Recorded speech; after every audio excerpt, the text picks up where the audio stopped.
This is the youngest woman in America to ever be put on death row. Krista Pike. Wow, where do I even start? Krista was born with severe brain damage because her mother was drinking pretty heavily throughout her entire pregnancy, and Krista had a terrible childhood. I'm not even gonna lie. Her parents were neglectful and abusive. Krista was often bounced around from mom's house, dad's house, grandparents' house, and they all sucked. By the time that Krista was 15 years old, she had been essayed by multiple men, and this abuse started as early as when Krista was 2 years old, and one of these men even included their dog in the essay of 12-year-old Krista. By the time that Krista was 18 years old, she was a high school dropout. She spent some time in juvie, but she said that she wanted to turn her life around, so she joined Job Corps. If you're not familiar with what this was a government-funded program where troubled teens and early adults could live on this campus all together.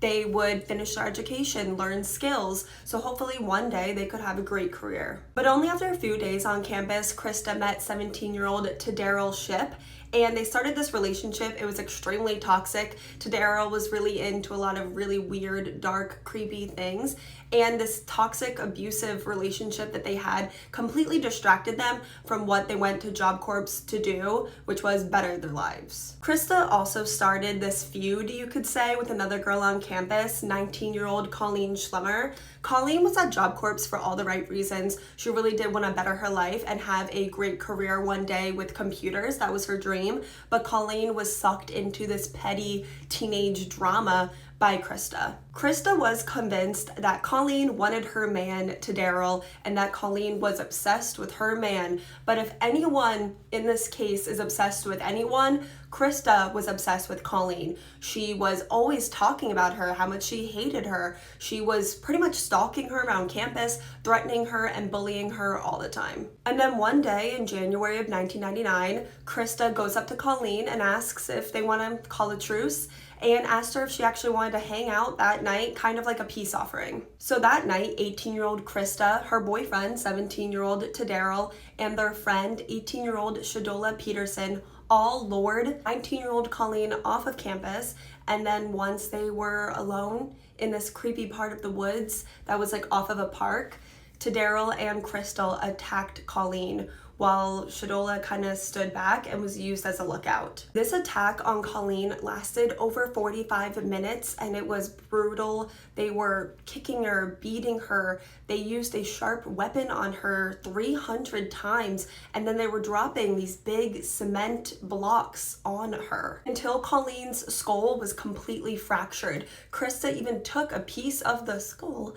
back to campus with her and was showing people and bragging to anyone that would listen about what she had just done. Krista has just unalived Colleen over jealousy over a boy, Tadaryl, that Krista had only known for 3 months. This was all over a 3-month-long relationship. And for some reason, all of these kids on campus that Krista is bragging to that she just unalived Colleen did not tell anyone until Colleen's body was found 2 days later. In police custody, all 3 of them were arrested, obviously, and they all made full confessions. And Krista was smiling the entire time, like she was totally pleased with herself. Since Shadola didn't actually have any physical involvement, technically, in the unaliving of Colleen, she walked away with only probation. Tadaryl, who was only 17 years old at the time, was sentenced to life in prison with possibility of parole in 2026, which is not that long away, but personally, I don't think there's any chance that they will let him out. And Krista, who was only 18 years old when she unalived Colleen,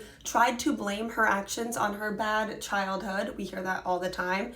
She was sentenced to death row and was the youngest woman in America to ever be sentenced to death. And Krista, who to this day has never shown any emotion or remorse for Colleen and Colleen's family, cried. She cried a lot. She bawled her eyes out when she found out that she was going to be sentenced to death. Krista also said that she did not think that she deserved to die, but Colleen did. Because you were insecure about your 3-month-long relationship, like, girl, please. And to only further prove how heartless Krista is, only a few days after she was sentenced, she sent Tadaryl this letter. I'll put part of it on the screen now so you can pause and read it, but it's disgusting, and you will see.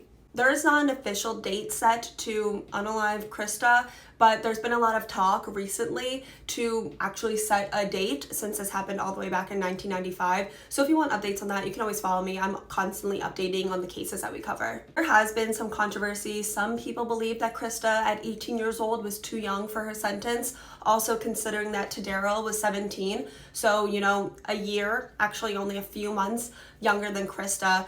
They received life in prison versus, you know, the death penalty. So why is 17 so different than 18? You can let me know what you think about that. Personally, I think that Krista is exactly where she should be. But that's completely my opinion, and I'm open to read all of your guys' opinions in the comments. I'm always reading my comments that you guys leave me. You guys always make up a lot of good points. You guys always have a lot of good, you know, points, thoughts, theories, questions, comments. So I love to read your guys' comments. So definitely let me know all your thoughts about this case, all of your opinions, and let me know what case you want to see me cover next. And I love you guys so much, and I'll see you tomorrow.